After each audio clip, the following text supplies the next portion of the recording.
Hi guys, Ben here. Let's talk about low-head dams. Let's talk about what is a low-head dam, its effect on the land around it, and the riverbed it's in. Secondary, let's talk about the effects of low-head dams on animals like fish. And third, let's talk about the dangers of a low-head dam and how they affect us as human beings. Now, what is a low-head dam? A low-head dam, this is cut from the side. We have a low-head dam that's put in to keep water upriver of it at a certain level and be able to spill water over it to maintain that water level without breaching it. As you can see, it's nice and it works great if it's at the proper water level. Now, they're used all over the U.S. There's over 2 million of them in the U.S. and they're used for agriculture to maintain water up and down watersheds, so it can be used for agricultural means, and also to control the water moving down a watershed.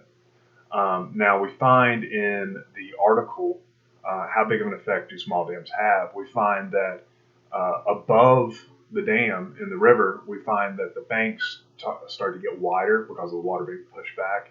And below the dam, we find that the aggregates like smaller sand and soot tend to be flushed out, and larger aggregates like boulders and rocks tend to stay. And that is how a dam affects the river that it's in.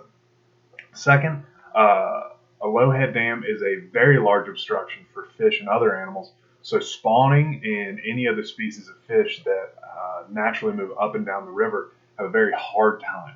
Now, in the article Influences of Low-Head Dams, we find that native species tend to be weeded out and pushed out by invasive species because the invasive species are better at dealing with these dams and pull drop style rivers. And it pushes out the native species that are usually only left to the very upper reaches of the creeks and rivers that these dams are put in. Now, third, we have the dangers of a low-head dam and how they affect us. So, with a low-head dam, at certain water levels in particular flows, what we have is the water coming over the dam, accelerating down and jumping from this part of the river underneath and then up, making a hydraulic jump to a boil line where the water comes up and is already aerated because of the accelerated water taking in the air, and then we find a whirling right here. Now, this is the dangerous area right here. This is where you are too buoyant to flush, but not buoyant enough to breathe in this aerated water, and the pushback of water from downstream that allows this to happen. Now, this is dangerous because low-head dams reach across the entire river, and they are one uniform hydraulic. Unlike natural hydraulics in rivers, they usually have outlets because it's made by a single rock, and it'll eventually flush a person out.